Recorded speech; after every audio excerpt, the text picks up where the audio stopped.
नमस्कार दोस्तों, अजय हिंदी कहानियां चैनल में आपका हार्दिक स्वागत है। आज हम भगवत गीता के अध्याय 5 कर्म संन्यास योग को देखेंगे। दोस्तों, जीवन में कुछ अलग करना है तो हमें कुछ अलग सोचना भी पड़ेगा और भगवत गीता से बड़ा कोई ज्ञान नहीं। अगर हमने भगवत गीता को समझ लिया तो हमें अपने जीवन के सभी क्षेत्रों में सफलता मिलेगी। चलिए शुरू करते हैं भगवत गीता के अध्याय 5 कर्म संन्यास योग का अध्ययन। अर्जुन उवाच संन्यासम कर्मणा कृष्ण पुनर्योगम च शंससि यच्छ्रेय एतयोरेकं तन्मे ब्रूहि सुनिश्चितम। अर्जुन ने कहा, हे कृष्ण, पहले तो आप कर्मों के संन्यास की बात करते हैं और साथ ही साथ में कर्म योग की भी प्रशंसा करते हैं। प्रभु कृपया मुझे सीधे बताएं कि मेरे लिए क्या फायदेमंद है। दोस्तों, जब आप एक नए शहर में होते हैं और दो अलग अलग रास्तों में से चुनने के लिए कहा जाता है तो आप कह सकते हैं, जो रास्ता सबसे सुरक्षित और संगीन हो वह बताइए ताकि मैं जल्दी मंजिल तक पहुंच सकूं। सीखने वाले का हक होता है कि वह अपने शिक्षक से कह सके कि मुझे सही ढंग से सिखाएं या सही सवाल का सही जवाब दें। हम भी अर्जुन की तरह अक्सर ऐसी स्थिति में होते हैं। दोस्तों, जब हमें सही जवाब नहीं पता होता तो हमें भी अर्जुन की तरह जवाब पाने से कभी पीछे नहीं हटना चाहिए। श्री भगवान उवाच संन्यास कर्मयोगश्च निःश्रेयस करावुभौ तयोस्तु कर्म संन्यासात् कर्मयोगो विशिष्यते। भगवान श्री कृष्ण कहते हैं कि कर्म संन्यास मतलब काम छोड़ना और कर्म योग मतलब काम करते रहना दोनों ही फायदेमंद हैं, लेकिन कर्म योग करना आसान है इसलिए यह बेहतर है। दोनों रास्ते मंजिल तक पहुंचाते हैं, लेकिन एक रास्ता कठिन है जिसमें नदियां, नाले, पहाड़ और खाइयां मिलेंगी। दूसरा रास्ता इससे आसान है और वह है कर्म योग का रास्ता। कर्म योग ऐसा रास्ता है जिसे हम सभी हर समय अपना सकते हैं। इसके लिए किसी खास तैयारी की जरूरत नहीं होती। दोस्तों, बस अपनी रोजमर्रा की जिंदगी को निष्ठा और कर्तव्य के साथ जीना होता है। जय नित्य सन्यासी यो न द्वेष्टि न कांक्षति निर्द्वंद्वो ही महाबाहो सुखम बंधात प्रमुचिते। हे अर्जुन, जो व्यक्ति न किसी से जलन रखता है और न ही किसी चीज को पाने की इच्छा करता है, ऐसे कर्मयोगी को सन्यासी समझना चाहिए। जो लोग मोह और क्रोध से मुक्त हो जाते हैं वे संसार के बंधन से भी मुक्त हो जाते हैं। जो लोग मोह और क्रोध से मुक्त हो जाते हैं वे संसार के बंधनों से भी मुक्त हो जाते हैं। अक्सर हमें धन, शोहरत या किसी ऐसी स्थिति की इच्छा होती है जिससे हम नफरत करते हैं और निकलना चाहते हैं। जब हम इस तरह की दुनियावी बंधनों में फंसे होते हैं तो हम और कुछ नहीं कर पाते, बस फंसते ही चले जाते हैं। कृष्ण कहते हैं कि अगर आप किसी चीज की इच्छा और किसी के लिए नफरत दोनों को छोड़ सकें तो आप सच्चे कर्मयोगी हैं। ऐसा व्यक्ति सच्चा सन्यासी माना जाता है। सांख्योगो पृथक बाला प्रवदंति न पंडिता एकम प्यास्थित सम्यग उभयोर विंदते फलम। कुछ लोग मानते हैं कि सन्यास और कर्मयोग से अलग अलग फल मिलता है। कृष्ण ऐसे लोगों को मूर्ख कहते हैं। सन्यासी उसे मत मानिए जो गेरुए कपड़ों में दुनिया को छोड़कर भिक्षा मांग के जिंदा रहता है। असली सन्यासी वह है जिसने अपनी भावनाओं पर विजय पाई है और जो अच्छे और बुरे को एक जैसा समझता है। कई लोग कर्मयोग में रहकर भगवान को पाना चाहते हैं। यह भी गलत नहीं है। आपको अपना रास्ता स्वयं चुनना है। यत् सांख्य प्राप्यते स्थानं तद्योगैरपि गम्यते एकम सांख्यं च योगम च य पश्यति स पश्यति। ज्ञान योगियों और कर्म योगियों दोनों को ही ज्ञान प्राप्त होता है, इसलिए समझदार व्यक्ति को ज्ञान योग और कर्म योग को एक ही समझना चाहिए। कृष्ण यह बात उन लोगों के लिए कह रहे हैं जो हर जगह ज्ञान बांटते फिरते हैं और कहते हैं कि हर समय भगवान की पूजा करो और कोई काम मत करो। ये लोगों पाखंड है। दोस्तों, जैसे ज्ञान योग एक रास्ता है वैसे ही कर्म योग से भी आप मंजिल को पा सकते हैं। ध्यान देने वाली बात यह है कि कृष्ण कभी भी परिवार को छोड़ने या अपने कर्तव्यों को छोड़ने की बात नहीं करते। संन्यासस्तु महाबाहो दुःखमाप्तु मयोगत योग युक्तो मुनिर्ब्रह्म न चिरेणाधिगच्छति।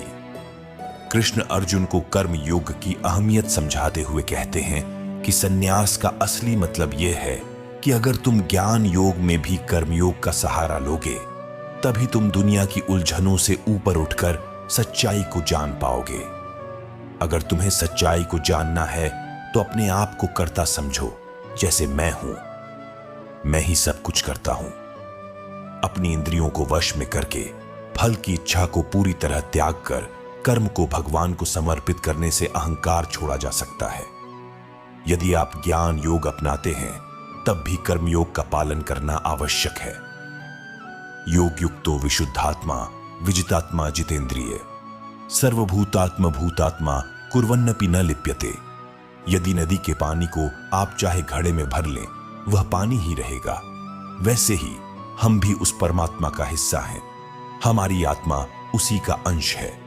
इसे हमें समझना है। और यह कैसे होगा?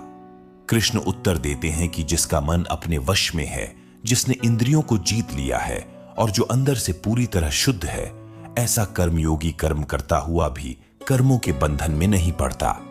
जब कोई इस अवस्था में पहुंच जाता है, तब उसका सामना अपनी आत्मा से होता है।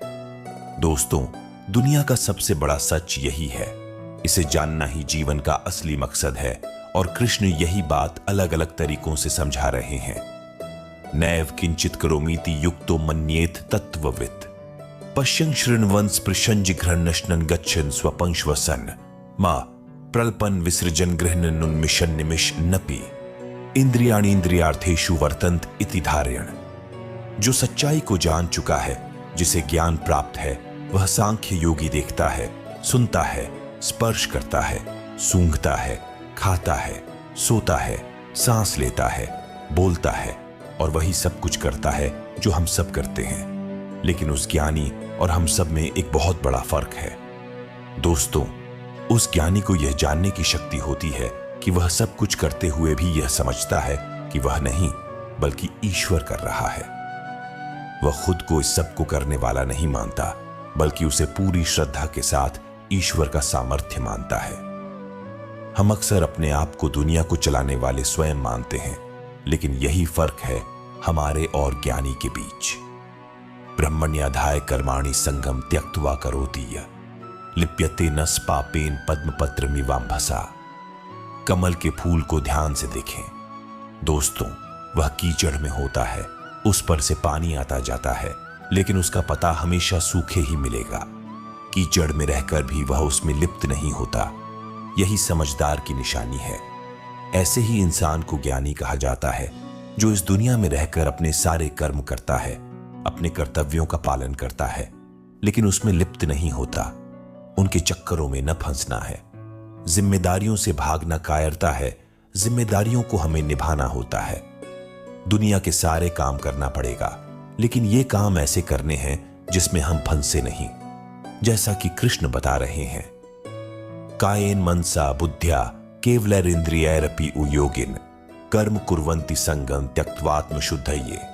कर्म योगी वे होते हैं जो अपने शरीर, मन, बुद्धि और इंद्रियों के माध्यम से कर्म करते हैं, लेकिन उनकी भावना और अंतर्मन भगवान को समर्पित रहती है। उनका अंतर्मन हमेशा ईश्वर की दिशा में स्थिर रहता है। बाहरी दृष्टि से यह लगता है कि वे हम जैसे ही काम कर रहे हैं, परिवार, नौकरी और नौकर हैं, लेकिन वास्तव में वे ईश्वर के सेवारत हैं और उनका हर काम ईश्वर की अर्पणा है। उनके जीवन में साधारणता का दिखावा हो सकता है, लेकिन उनकी भावना और ध्यान हमेशा ऊंचाइयों में होती है। योगी बहुत शांत और गंभीर होते हैं, क्योंकि उन्होंने अपने अंदर की आत्मा और परमात्मा का संबंध समझ लिया है। फिर भी वे सभी कर्म करते हैं। युक्त कर्म फलं त्यक्त्वा शांतिमाप्नोति नैष्ठिकीम्।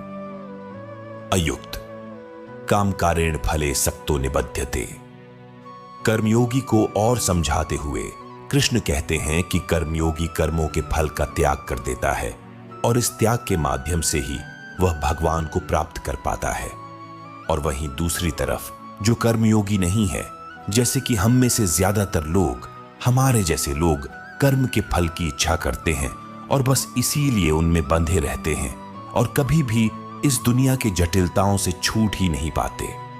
देखा जाए तो दोस्तों, यहां एक बहुत छोटा सा फर्क है, क्योंकि दोनों कर्म कर रहे हैं, लेकिन इस फर्क में कर्मयोगी फल से उन्हें कोई लेना देना नहीं होता, जबकि दूसरे के लिए फल सब कुछ होता है। यह छोटा सा अंतर बहुत बड़े परिणामों का कारण बन सकता है। सर्वकर्माणि मनसा संन्यस्यास्ते सुखम वशी, नवद्वारे पुरे देहि नैव कुर्वन्न कार्यन। हमारा शरीर एक घर है जिसे 9 द्वारों के साथ तुलना की जाती है। इन 9 द्वारों में समायोजित हैं, जैसे कि 2 आंखें, 2 कान, 2 नाक के छेद और अन्य।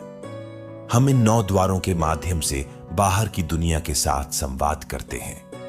बिना इन 9 द्वारों के किसी भी काम को करना संभव नहीं है। दोस्तों, इसी घर में रहता हुआ सांख्य योग वाला सन्यासी देखने में तो हम सबके जैसे सारे काम कर रहा है, लेकिन अंदर से वह एकदम अलग है। उसके अंदर का सब कुछ भगवान से जुड़ चुका है और इसलिए वह असल में कुछ नहीं कर रहा। वह कर्म में अकर्म को समझ चुका है। खुद को बस एक माध्यम मानते हुए वह परमात्मा का काम कर रहा है। न कर्तृत्वम न कर्माणि लोकस्य सृजति प्रभु, न कर्म फल संयोगम स्वभावस्तु प्रवर्तते। आदमी का एक होता है स्वभाव और एक होती है उसकी प्रकृति। आपके स्वभाव का असर आपके व्यवहार पर पड़ता है। आप वैसे ही कार्य करते हैं। परमेश्वर न तो आपके कर्तव्य का निर्धारण करता है, न कर्मों का निर्देशन करता है और न ही कर्म फल के संयोग का निर्माण करता है। ये सभी घटनाएं आपके स्वभाव के आधार पर होती हैं। आपका स्वभाव विकृत या विकसित हो सकता है और इस पर ही आपके कार्य का निर्भर करता है। आपके द्वारा किए गए कार्यों के लिए आप ही जिम्मेदार हैं। दोस्तों, ऐसा मत सोचिएगा कि आपने मेहनत की थी लेकिन भगवान ने फल नहीं दिया। ना दत्ते कस्यचित पापम न चैव सुकृतम विभु, अज्ञानेनावृतं ज्ञानन तेन मुह्यन्ति जंतव। हमारे अंदर सब कुछ है, बस हमें उसे बाहर लाने के लिए कुछ समय लगता है। उसे खोजने की जरूरत होती है और उससे संवाद करने की जरूरत होती है। दोस्तों, भगवान न किसी के पाप कर्म को वरन किसी के शुभ कर्म को ग्रहण करता है। पाप हो या पुण्य, ये आपके अपने हैं। भगवान का इसमें कोई लेना देना नहीं है। आप अपने स्वभाव और नेचर के अनुसार कर्म करते हैं और उसके अनुसार ही फल प्राप्त करते हैं। आपके अंदर ज्ञान है, लेकिन वह अज्ञान के द्वारा ढका हुआ है, इसलिए अक्सर बुरे काम होते हैं।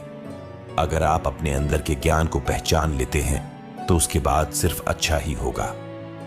ज्ञानेन तु तदज्ञानन येषा नाशितमात्मन, तेषामादित्य वज्ञानम प्रकाशयति तत्परम। जब अंधेरा होता है तो कुछ नहीं दिखता है और प्रकाश होते ही सब कुछ प्रकट हो जाता है। इसी तरह हमारे अंदर के अज्ञान के साथ भी होता है। ये उजाला नए सूरज के उदय के समान ही होता है। ये नया आगमन, नई आशा और नई उत्साह का प्रतीक होता है। हम अक्सर अपने आप को सबसे बड़ा ज्ञानी मानते हैं, लेकिन यह समझना कि हमें सब पता है यह गलत हो सकता है। हमें स्वीकार करना चाहिए कि हमें कुछ नहीं पता है। यही हमें और अधिक ज्ञान की ओर ले जाएगा। अनंत ज्ञान का द्वार हमें हमेशा खुला रहेगा। तद्बुद्धयस्तदात्मानस्तन्निष्ठास्तत्पर आयणा गच्छन्त्य पुनरावृत्ति ज्ञान निर्धूत कल्मषा। भगवान कृष्ण कहते हैं कि जिनका मन भगवान के कहे अनुसार चलता है, जिनकी बुद्धि उन्हें सही राह पर ले जाती है और जिनका ध्यान हमेशा परमात्मा में लगा रहता है, वे एक दिन कर्म के बंधन से, जन्म के बंधन से मुक्त होकर उसी परमात्मा में मिल जाते हैं। इसे हम परम गति कहते हैं। विद्या विनय संपन्ने ब्राह्मणे गवि हस्तिनी शूनि चैव श्वपाके चेय पंडिता समदर्शिन। समदर्शिता यानी सभी को समान भाव से देखना। जो व्यक्ति पंडित और चांडाल को, गाय और कुत्ते को, गाय या हाथी को एक ही भाव से देख सकता है, उसे ही खुद को ज्ञानी कहा जा सकता है। ज्ञान सबसे पहले हमारे अंदर के भेदभाव को खत्म करता है। भगवान कृष्ण के उपदेश आज भी महत्वपूर्ण हैं और उनके मार्गदर्शन में चलना हमें सच्चे ज्ञान की ओर ले जाता है। समदर्शिता की भावना और समानता का महत्व अज्ञान और अहंकार को परास्त करने में है। इहैव तैर्जित सर्गो येषां साम्य स्थितम मन, निर्दोषम ही समम ब्रह्म तस्माद् ब्रह्मणि ते स्थिता। कृष्ण कहते हैं कि जो व्यक्ति अपने मन को शांत, संतुलित और समर्पित बनाता है वह इस दुनिया को जीत लेता है।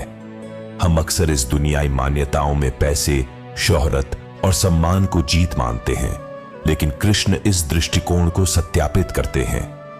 कृष्ण का कहना है कि वही सच में दुनिया को जीत सकता है जो अपने मन को नियंत्रित करता है। मन को जीतने से ही समस्त संभावनाएं खुलती हैं। पैसा उस काम का नहीं है जो आपके मन में लोगों के प्रति भेदभाव को मिटा सके। इसलिए संभाव ही ब्रह्म की स्थिति है। न प्रहृष्येत प्रियम प्राप्य नोद्विजेत प्राप्य चाप्रियम। स्थिर बुद्धिर सम्मूढ़ो ब्रह्मविद ब्रह्मणि स्थित। जो इंसान अच्छे होने पर खुश न हो, बुरे होने पर चिंतित न हो, उसे ही स्थिर, बुद्धिमान और संदेह रहित माना जाता है। स्थिर बुद्धि का मतलब है जिसकी बुद्धि स्थिर है और संदेह रहित है। कठिन परिस्थितियों में जब फैसला लेना पड़ता है तो आपकी स्थिर बुद्धि से फैसला जल्दी और सही लिया जाता है। जब आपकी बुद्धि विचलित होती है तो फैसला देरी से और अक्षम तरीके से लिया जाता है। बिना संशय के अर्थात डाउट के अगर मन स्थिर है तो आप निश्चित रूप से अपने लक्ष्य की ओर बढ़ सकते हैं। बाह्य स्पर्शेश्व सक्तात्मा विन्दत्यात्मनि यत् सुखम स ब्रह्म योग युक्तात्मा सुखम अक्षयमश्नुते। दुनिया की विभिन्नता और अनुभवों का मजा ही कुछ अलग होता है। इसीलिए हम हमेशा इन चीजों को अनुभव करने के लिए उत्सुक रहते हैं। हमें उस अत्यधिक आनंददायक अनुभव को प्राप्त करने की कोशिश करनी चाहिए जो भगवान कृष्ण भगवत गीता में बता रहे हैं। वहां उन्होंने जीवन के उद्देश्य की बात की है जो सच्चे आनंद को प्राप्त करने में सहायक होता है। असली ज्ञानी वह है जो अपने अंदर के आनंद को पहचानता है और उसमें आनंदित होता है। उसका आनंद बाहरी चीजों से नहीं, अपनी आत्मा के साथ जुड़े होते हुए आता है। ये ही संस्पर्शजा भोगा दुखयोन एवते आद्यंतवंत कौन्तेय न तेषु रमते बुद्ध। सच्चा सुख और आनंद इंद्रियों के भोग से नहीं आता। यह अंतरंग शांति, संतोष और आत्मा की ऊर्जा से आता है। इंद्रियों के विषयों के भोग से तो अविचारी और अस्थाई सुख ही मिलता है। भगवान कृष्ण भगवद गीता में इसी बात को बताते हैं। वे स्पष्ट करते हैं कि इंद्रियों के भोग से अनित्य सुख मिलता है जो बाद में दुख में परिणत होता है। असली सुख और शांति अंतरंग आत्मा में ही मिलती है जो बाह्य इंद्रियों के भोग से अद्वितीय है। कुछ अच्छा खाने का स्वाद तभी तक है जब तक आप खा रहे हैं। कुछ अच्छा सुनना भी थोड़ी देर तक ही आनंद देता है। इसलिए दोस्तों, इंद्रियों के सभी आनंद नाशवान हैं, यानी वे खत्म हो जाते हैं। इसलिए ज्ञानी पुरुष इन इंद्रियों के सुखों में नहीं फंसते। शक्नोति हैव्य सूढ़ू प्राक शरीर विमोक्षणात् काम क्रोधोद्भवम वेगम सयुक्त स सुखी नर। जो व्यक्ति मरने से पहले यानी इस शरीर के खत्म होने से पहले अपने गुस्से और इच्छाओं को काबू में कर लेता है, वही सच्चा योगी है और वही वास्तव में खुश रहता है। कृष्ण यह बताना चाहते हैं कि हमारे पास थोड़ा ही समय है। जब समय पूरा हो जाएगा तो मरना ही है। अगर तुम अपने काम और क्रोध से पैदा होने वाले भावों को संभाल लोगे तो तुम्हारा भला हो जाएगा, वरना जन्म और मृत्यु के चक्कर में फंसे रहोगे, बार बार जन्म लेते रहोगे। योन्त सुखोन्तरारामस्तथान्त ज्योतिरेव या स योगी ब्रह्म निर्वाणम ब्रह्मभूतोधिगच्छति। जो व्यक्ति बाहरी सुखों को छोड़कर और इंद्रियों के आनंद से ऊपर उठकर अपने अंदर झांकता है और अपनी आत्मा को पहचान कर उसी में खुश रहता है, वह सच्चा ज्ञानी है। जो अपनी आत्मा की सच्चाई में ही ज्ञान ढूंढता है, भगवान कृष्ण उसे ही ज्ञानी मानते हैं। बाकी लोग तो बस हैं, और अगर वे नहीं भी होंगे तो कोई फर्क नहीं पड़ेगा। कृष्ण कहते हैं कि ऐसे ज्ञानी ही ब्रह्म को प्राप्त होते हैं। लेकिन दोस्तों, इन सब बातों का यह मतलब बिल्कुल नहीं निकालना चाहिए कि सब कुछ छोड़कर संन्यास लेना है। कर्म तो करना ही है, उसके बिना कोई रास्ता ही नहीं मिलता। लभन्ते ब्रह्म निर्वाणम ऋष्य क्षीण कल्मषा छिन्न द्वैधा यथात्मान सर्वभूत हिते रथा।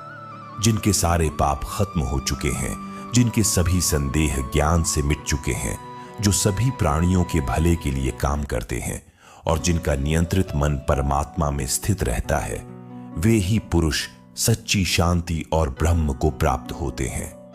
जैसे लालच में कभी शांति नहीं मिलती, शांति तो संतोष में ही मिलती है, उसी तरह बाहरी चीजों में मिलने वाला आनंद असली नहीं होता।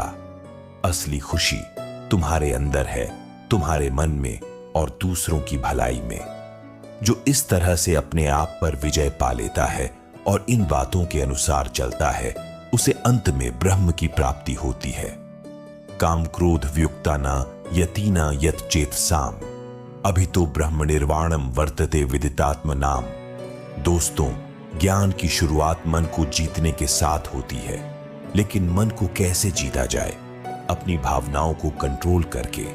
जब भी आप अत्यधिक गुस्से में होते हैं या बहुत ज्यादा प्यार में होते हैं तो आपको पता चल जाता है। इस अति को रोकने की कोशिश करें। यही वह भावनाएं हैं जिन्हें नियंत्रण में लाना है। काम और क्रोध पर ही विजय पाई जा सकती है। जब मन में यह निश्चितता होगी कि विजय हासिल की जाएगी, तो ही आप उसे प्राप्त कर सकते हैं। सोचना ही नहीं तो कभी कुछ होगा ही नहीं। और जिस दिन ऐसा हो गया तो सोचिए, आपके अज्ञान का पर्दा हट रहा है और आप ब्रह्म के पास जा रहे हैं। स्पर्शान कृत्वा बहिर्बाह्यांश चक्षुश्चैवांतरे भ्रुवो प्राणापानो समो कृत्वा नासाभ्यंतरचारिणो यतेन्द्रिय मनोबुद्धिर्मुनिर्मोक्ष परायण विगतेच्छा भय क्रोधो यह सदा मुक्त एवस। दुनिया की चिंता को भूलिए, बाहरी भोगों को छोड़िए और अपनी ध्यान को अपनी सांसों पर लगाएं, जिसे प्राणायाम कहा जाता है। यह ध्यान में प्रवेश करने का एक माध्यम है, अपनी इंद्रियों को वश में करने का। और जीवित रहने के लिए सांसें तो सबकी चलती हैं। अपनी आती और जाती हुई सांसों को नियंत्रित करें, तभी आप अपनी इंद्रियों, मन और बुद्धि को जीत पाएंगे।